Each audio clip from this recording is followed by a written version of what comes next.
Bukhari and Muslim. We talked about the four great scholars of the Sunni legal schools of thought, Madhahib, Imam Malik, and Imam Abu Hanifa, and Shafi, and Ahmad. And this year, inshallah, I chose to talk about some great scholars who are not as famous as the scholars that I just mentioned, but they contributed significantly to Islam, and the way we practice Islam today has to do with what they have done in the past.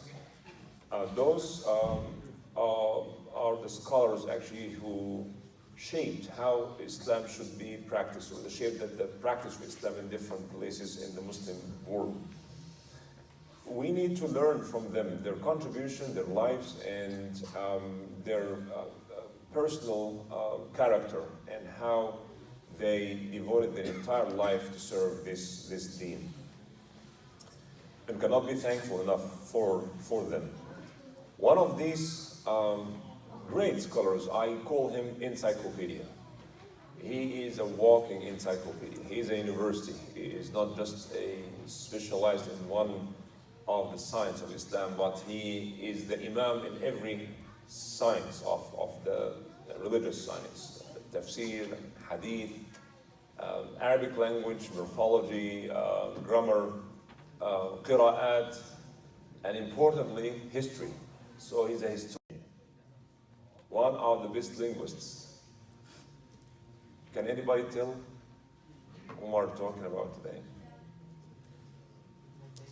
Huh? Who? Ibn Kathir.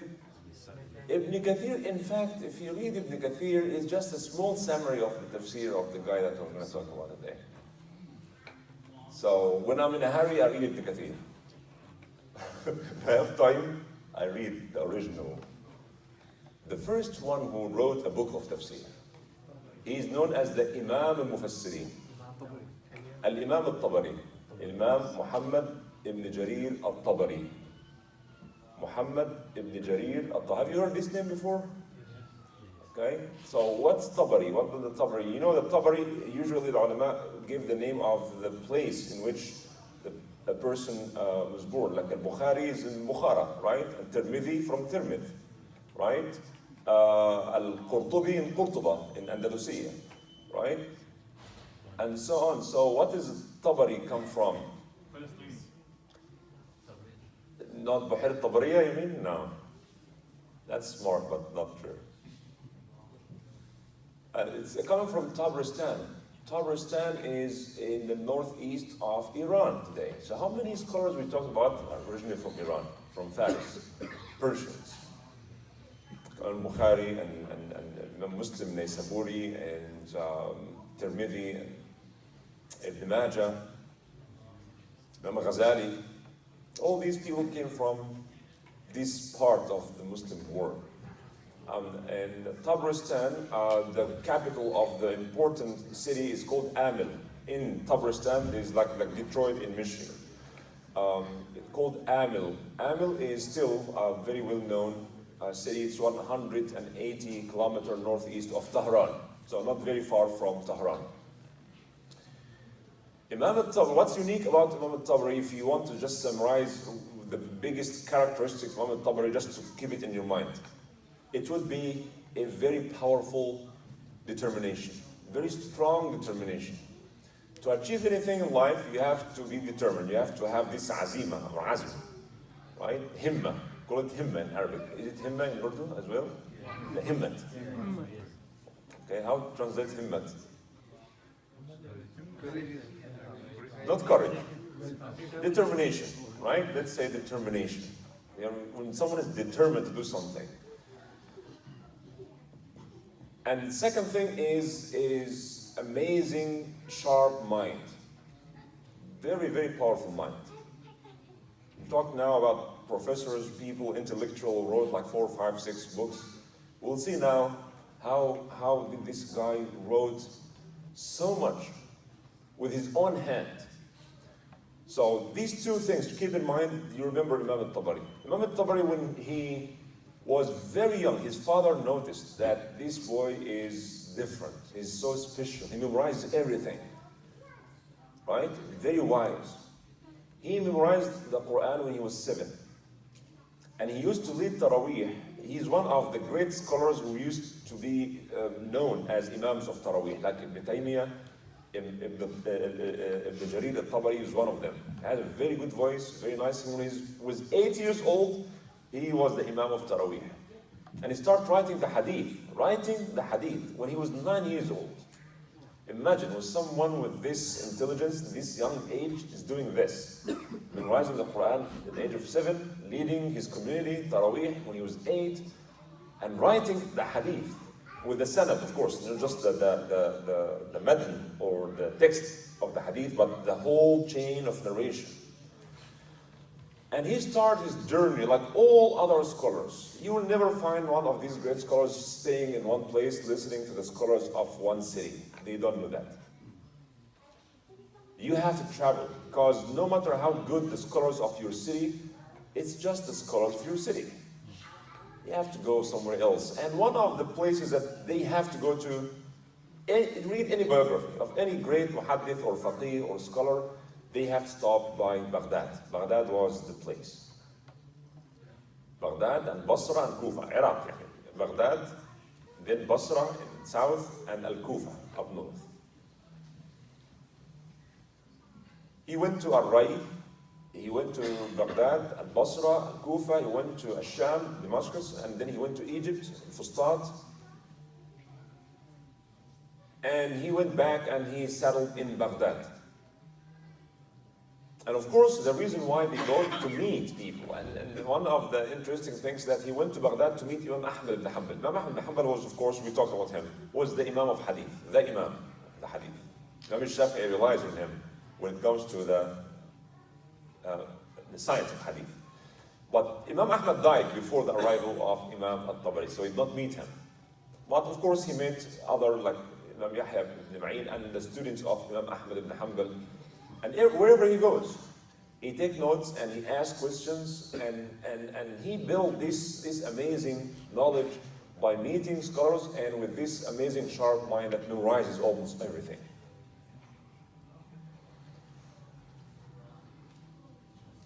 Just to give you an idea about this man and how he dedicated his entire life for knowledge.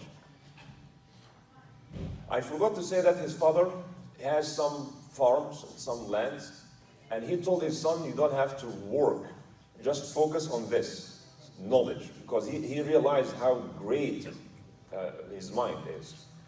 Told him, just don't have to make work for living. And he used to wait for his father's money that comes, and this is how he lived his life. And sometimes when the money does not come or comes late, he goes and sells his clothes, some of his furniture, to continue doing what he's doing. And these people, of course, everybody's attracted to money. It's a human nature, we love money. But these people, they made a very clear decision that knowledge is much more valuable than money. And they used to say that, Imam Ahmad used to say that knowledge is much better than money for a number of reasons. One, he said, knowledge protects you and you protect your money, right? So money needs to be protected, but knowledge protects you, right? And they said, وَالْعِلْمُ حَاكِمٌ وَالْمَالُ مَحْكُومٌ عَلَيْهِ. Ilm has the authority, the judge, right? Money is the judge. So the money has knowledge has authority of money. If you have money, knowledge tells you what you need to do with this money, the zakat and the sadaqah and loans and interest and business. Knowledge controls and has more authority over the money, right? And third, they said because knowledge increases when you spend, but money decreases when you spend it, right? So when you have knowledge, the more you teach, the more knowledge you gain. Before I prepare for this speech, I have to read a lot to prepare something good for 1 hour, right? So the more you spend from your knowledge, it increases. That's why teaching is good for the teacher before it's good for the students. So that's why they have a strong belief that money comes and goes.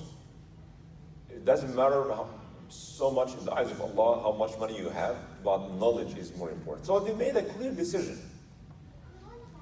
to spend their short life gaining and spreading knowledge.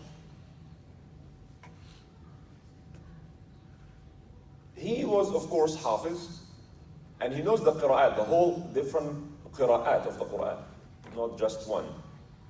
And he knows the Sunnah, the Hadith, and he knows the Nasikh and Mansukh. I don't want to get into the details or the technicalities, but when he decided to write a book of tafsir, tafsir al-Quran was there, but there's no one book called that tafsir, book of tafsir. Tafsir used to be part of the hadith. In other words, the muhaddith designates a part of his book of hadith for tafsir. If you read Imam Bukhari, Sahih Bukhari, Sahih Muslim, you have a chapter on tafsir. So whatever a hadith, the Prophet ﷺ made tafsir of the ayah of the Quran, or the Sahaba made tafsir, they put it in this section. So the section of tafsir is one section in the book of Sahih al-Bukhari. Understand? But there is no book of tafsir standing alone as a book of tafsir. Only two people did this. Ibn Majah, before Tabrani, we heard that he wrote a book of tafsir which does not exist. The first book of tafsir that we know of is Tafsir al-Imam al-Tabari, known as Jami' al-Bayan fi ta'wili ayat al-Quran. Jami' al-Bayan, Jami' al-Bayan. It is clear, Urdu speakers know Jami' al-Bayan fi ta'wil. Ta'wil and tafsir almost the same, or almost the same, not the same, but almost the same. Ta'wil, the ayat of the Quran. So the first one who wrote tafsir, an analytical tafsir, one ayah by ayah, one by one, was Al-Imam Muhammad ibn Jarir. Now, to do something like this, something that never existed, it's not easy, it's tough. But because of his determination, he gathered some of his brilliant students and he said, do you find energy to help me write this book of tafsir? They asked how many pages? And that's a very important question, because writing at that time was not like writing today. Many of us now, they barely use their handwriting. Most of us, our handwriting is horrible. Because we don't, because we use just taps, just touch, right? Type. Writing is not as difficult as back then. They have to make ink. They have to make it to get part of the palm tree and cook it, and then they extract the ink, and they have to sharpen their piece of wood in a certain way, and they put it like this, and they write. The ink may go before you finish one word. If you write a full word with one dip in the ink, that's good. So you have to keep dipping, writing, dipping, and writing, and so on. You can imagine how difficult it is. I practiced it. Huh? I practiced it. Okay, great. Difficult, not easy. So they asked him, how many pages you want to put your tafsir? He said 30,000. They said, what? What are you talking about? 30,000? They said, we will die before we get this done. Our life's not that long. Maybe you need another life. He said, Inna lillahi wa inna ilayhi raji'un. There's no himmat. So he summarized it in 3,000 only. So this book of Tafsir al-Tabari, if you get it, it's like 10, 15 volumes. That's the summary of what he did. 3,000 out of 30,000. He intended to expand it. But because of there's no himmat for his. Same thing when he wrote his amazing book of history. He also did the same thing. He said, would you help me write a book of the history from Adam until now, from Adam until his time. He died, by the way, it's important to know the date of death. He died on the year 310 after the Hijrah. That's the golden age of Muslim or Islamic science. Ulum al-Quran, ulum al-Hadith. in this time you have brilliant, shining stars, like some mentioned before, Imam al-Ghazali, al-Bukhari, al-Muslim, al-Shafi'i, Ahmad, Hanifa, Malik, and so on. He was one of them. This is the time when you have these brilliant minds. And he started writing, before he wrote his book of tafsir, he prayed istikhara for 3 years. And look at this kind of spirituality, spiritual aspect of their life. He knew to do something like this, you need to have the help of Allah. He knew that. You are writing a book of tafsir. And he said that if I feel that Allah gives me his aun, his ma'una or help, then it will work. Otherwise, it's not going to work.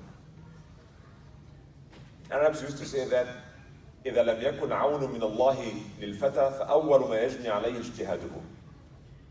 Your ijtihad is important, right? Your effort is important. But if there's no help from Allah, your ijtihad will work against you. So he prayed for 3 years, and then he found out that Allah gave him the himma, the energy and the will to write. He said, I knew that Allah subhanahu wa ta'ala will help me achieve this. They said that he used to write for 40 years. 40 years. By the way, he died at the age of 85. Allah blessed his life, and he died at the age of 85. He spent 40 years writing every single day, 40 pages. 40 pages every day, every single day. 40 pages is so much. If you follow the way of writing back then, 40 pages is so much. For 40 years, until this book was accomplished. And that's the summary of what he wants to do.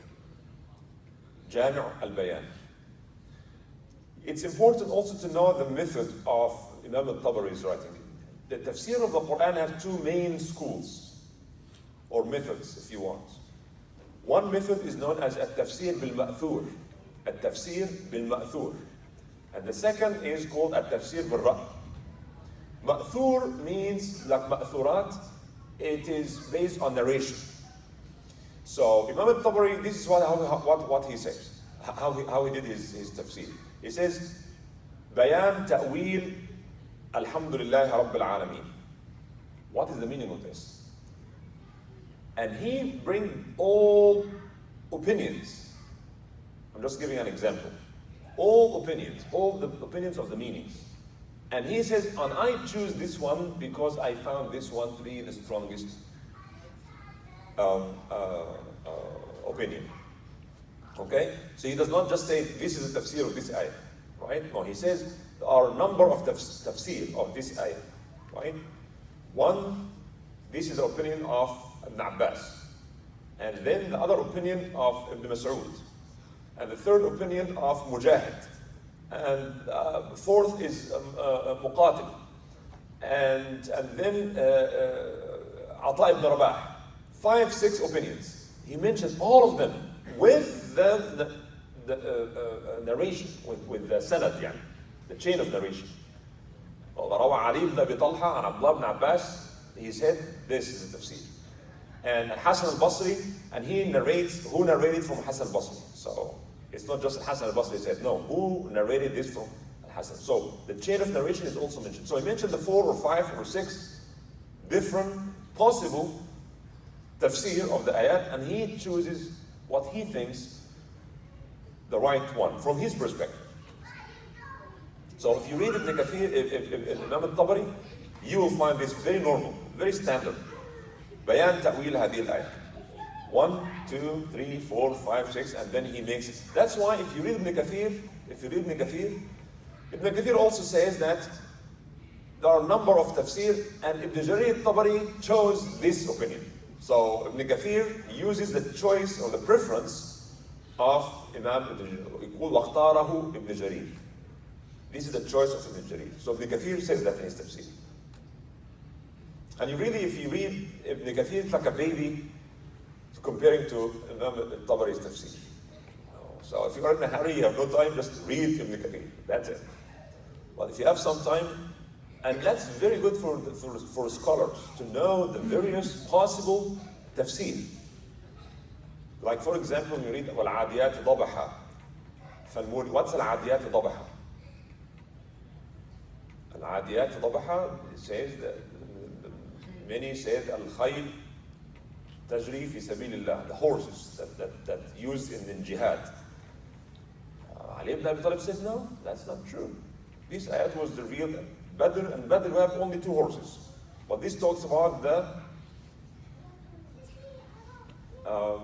camels that carries people for Hajj. 2 tafsir. Which one is the right one? We don't know. Allahu A'lam. But the Mufassir would make his own choice based on the references he has. So Imam Jarir Tabari wrote his book of tafsir, and he wrote the qira'at also, that this ayah has been recited according to Ibn Amr, Ibn Kathir, other Ibn Kathir, according to Hafs, according to Warsh and Nafi'. He mentioned the various qira'at. He is a scholar of qira'at. Just think about it. If you know everything has been said about this ayah, if you're writing tafsir of the Quran, so you remember all these opinions, and you know the connection, the sanad of each ayah.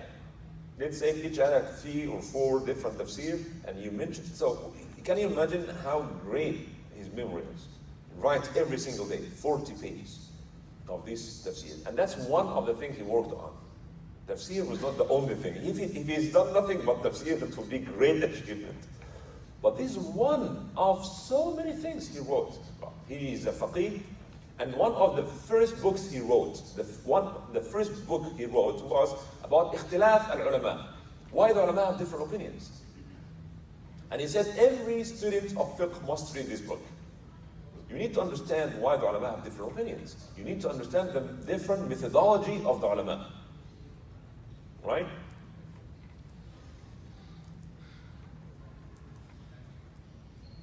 That is his very, very quick idea about his book of Tafsir Jami'. The book is printed, it's all available, and alhamdulillah that it is available. And many mufassirin who came after him. Of course, that's not the only, but this is the first book of Tafsir. That's why when you hear someone say Imam al-Mufassirin, the Imam of the Mufassirin, then you know that he's talking about Muhammad ibn Jarir al-Tabari. His other book, very famous book, one of the best books also wrote in history, called Tarikh al-Umam wal-Muluk, the history of the nations and the kings.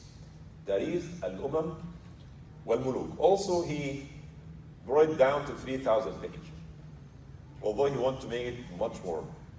Think about this kind of mentality, this kind of mind that knows the nations, the tribes, the names of the people, and what happened, and this one man has all this in his mind. All this. And he can write pages after. If Allah gave him a double life, like 150 years, he would have produced much more. Amazing mind. Amazing mind. Amazing mind. Muhammad ibn Jarir al-Tabari. He did not get married.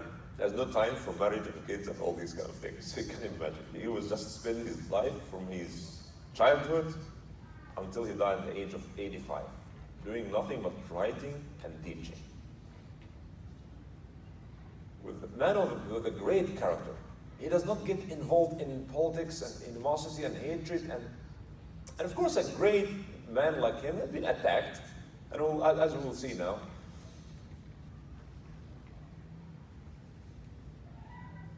Just to give you an idea about his, before we get into his mihna, yani, how quickly he knows things. There's a sign in Arabic language called al-arud, ilm al-arud. Al-arud established by Imam Ahmad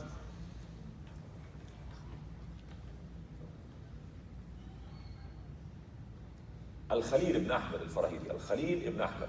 He started something out of nowhere. Al-Khalil ibn Ahmad noticed that the Arabic poetry has a music, internal music in it, right? يا ليل الصب متى غده أقيام الساعة موعده رقد السمار فأرقه ألم للبين يردده. You can see, you can feel the music, right? The patterns.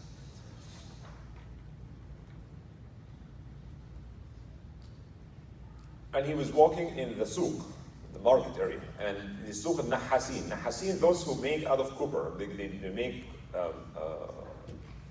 pots and stuff like this. And he noticed that just to make their job easy, the way they hit it, they hit the material, the raw materials, it has music in it. And he said, wow, these people, just to entertain themselves, they are making this music. And he noticed this is similar to the Arabic poetry. So some brilliant ideas comes to you out of nowhere, sometimes. Sometimes when you're taking a shower, sometimes you just go to sleep, these brilliant ideas. Sometimes I go and write it down before I forget it. It happens sometimes, brilliant ideas. And he went home and he did not come out of his house. He said, I have to find out about this. So he looked at the Arabic poetry and he looked at the internal structure and he found this music comes in 15 patterns. He called it Buhur al-Sha'r. So you study Arabic poetry, or if you want to write Arabic poetry, then you have to master one of these 15 patterns. Right? ألا بالصبر تبلغ ما تريد وبالتقوى يلين لك الحديد. ألا بالصبر تبلغ ما تريد وبالتقوى يلين لك الحديد. He divided and he found it very consistent pattern. So he created this arud, علم العروض. If you study Arabic grammar and morphology, then you study علم العروض. Imam Tabrani learned this علم العروض in one night. He got the book of Arud and he spent one night and he mastered it. He knew the ins and outs of it in one night, just one night. He spent one night learning about this. He read the whole book and understood it in one night. This tells you how Allah blessed these people. They can do in one night or one day or a few years what others could not do in centuries. This is Allah's gifts. So he wrote the book of Al-Tarikh. So he's a historian, one of the best historians. He's one of the best mufassirin. He's one of the best muhaddithin. He's one of the best fuqaha. What madhab does he follow? No madhab. He has his own independent. And as I told you before, we talked about the madhahib. Imam Abu Hanifa and Malik and Ahmad and Shafi'i were not the only great scholars in fiqh. There are many people who had more knowledge than them. But for some reason, Allahu A'lam, they're established as schools of thought. It became more popular than others. Ibn Jarir has no particular madhab, but he has his own independent views. Very smart, very brilliant person.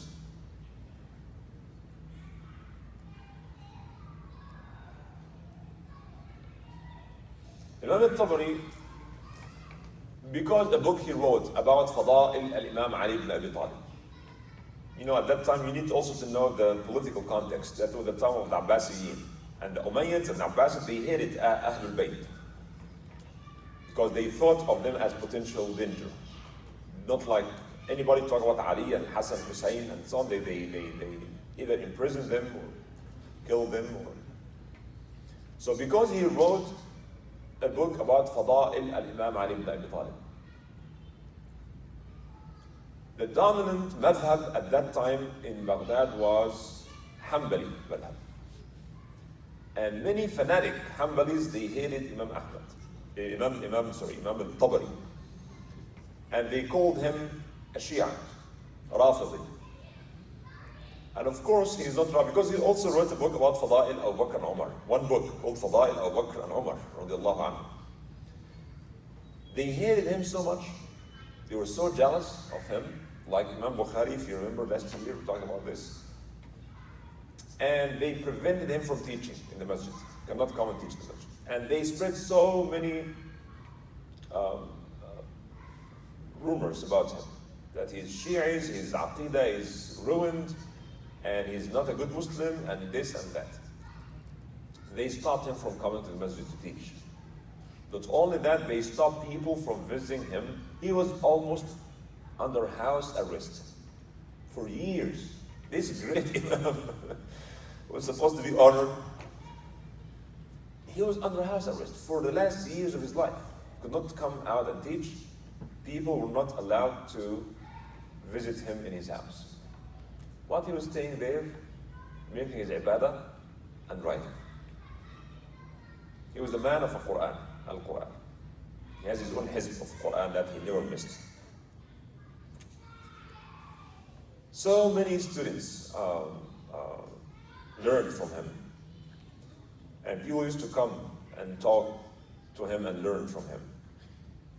Imam al-Nawawi, one of the great Shafi'i Imams, the Mu'allif of Riyadh al-Salihin, others, is saying this ijma', the whole ummah, this consensus, that no one wrote a book like a Tabrani. تصنيف يعني تفسير. Yaqut al-Hamawi, one of the great historians, also said about him, he is Abu Ja'far al-Tabari, al-Muhaddith. Muhaddith means the scholars of hadith. Al-Faqih, scholar of fiqh. Al-Muqri, scholar of qira'at. Al-Mufassir, scholar of tafsir. Al-Ma'ruf al-Mashhur, the known, the well-known man. Imam al-Khatib al-Baghdadi said about him that no one has gathered all these knowledge together like him. جمع من العلوم ما لم يشاركه فيه أحد من أهل عصره. All these علوم, he was the best in every one of them. Every one of them. قل أن تروا العيون مثله. Eyes cannot see a man like him.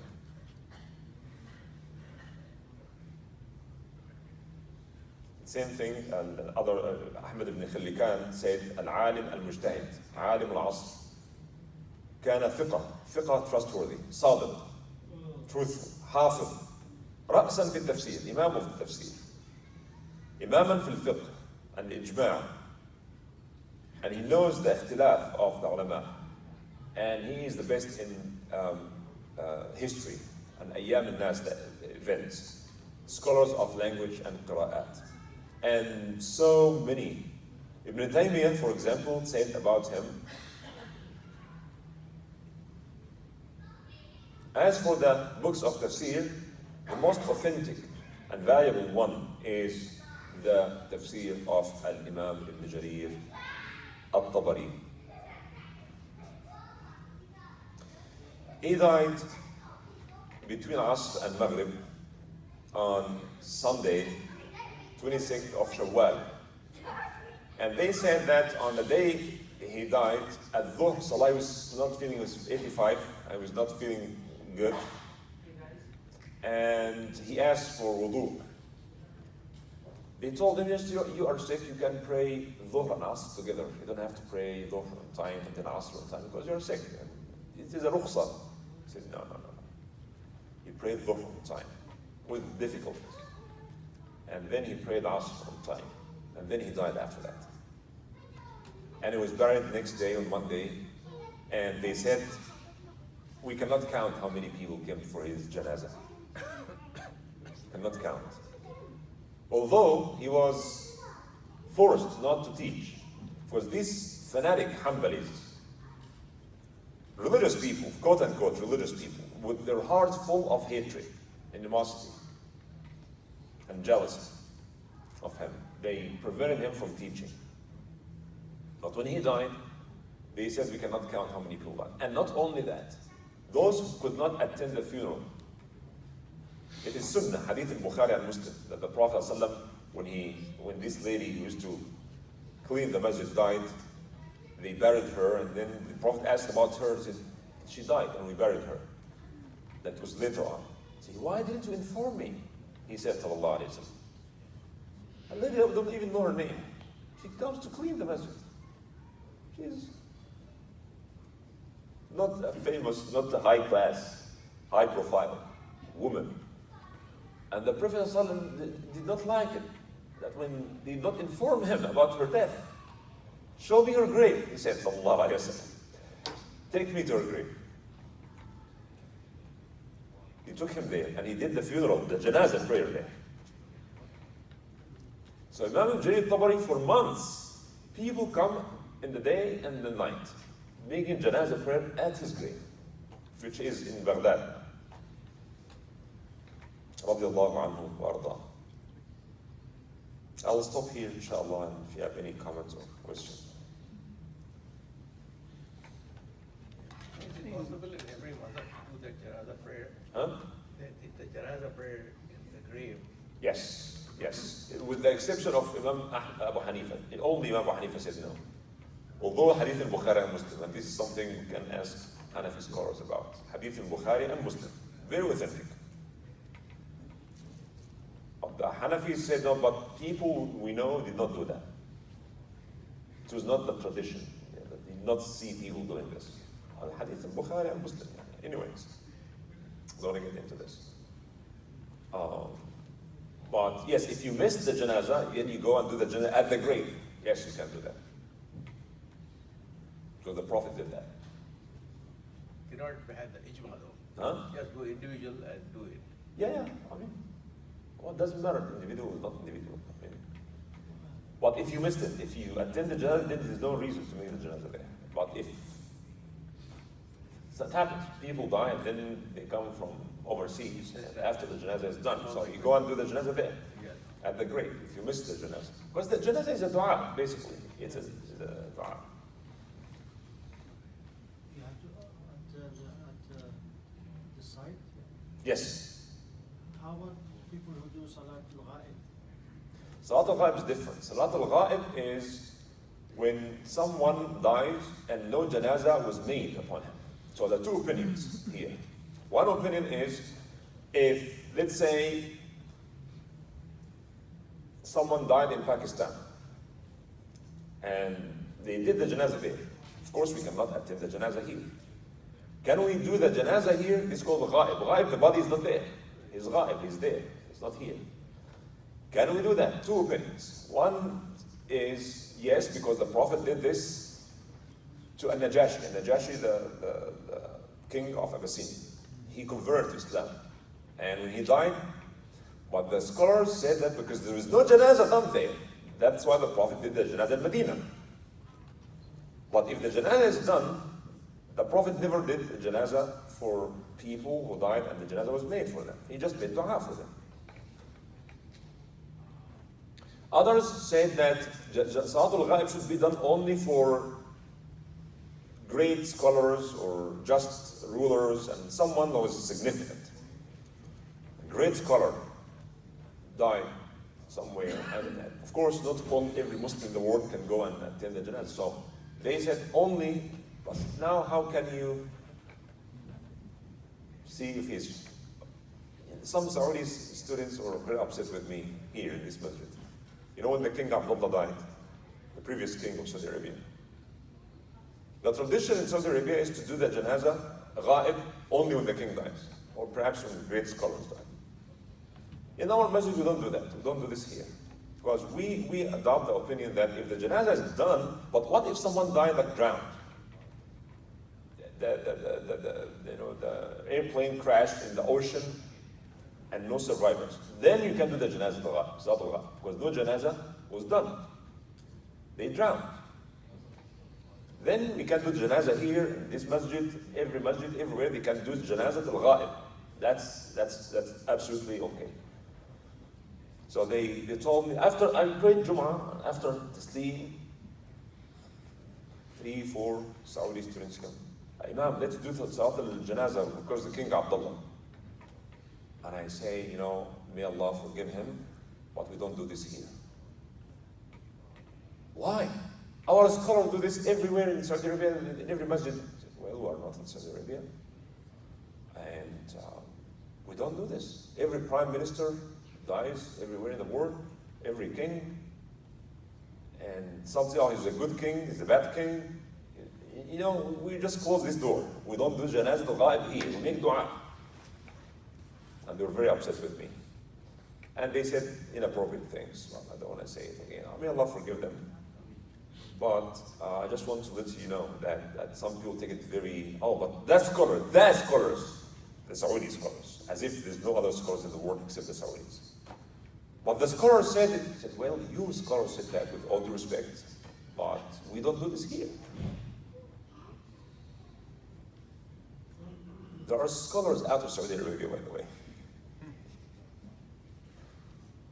I'm very sorry they don't understand this. When they say that scholars, that meaning, but the scholars is like, that scholars, that scholars, your scholars, the Hanbali, a group of Hanbali scholars have that, with all due respect. But this, by the way, this is something called Hanafi, something called Shafi'i, something called Maliki. So when we say the scholars, this means that Ijma', all scholars in the world agree on something. So Salatul Ghaib is different. Allahu A'lam. So in the end we pray, we ask Allah subhanahu wa ta'ala to reward Muhammad, Abu Ja'far, his kunya, Abu Ja'far Muhammad ibn Jarir al-Tabari. We ask Allah to accept all his good work. And we ask Allah to accept our dua for him. And may Allah subhanahu wa ta'ala reward him the best of his reward for his amazing, tremendous contribution. We ask Allah subhanahu wa ta'ala to raise his rank to Al-Firdaus al-A'la with Al-Nabiyyin wa Siddiqeen wa Shuhada wa Salihin. We ask Allah subhanahu wa ta'ala to gather us with him and the righteous people in Jannah. قولوا قولي هذا واستغفر الله لكم. السلام عليكم ورحمة الله. I have one quick question. خلاص, that's it, too late, man.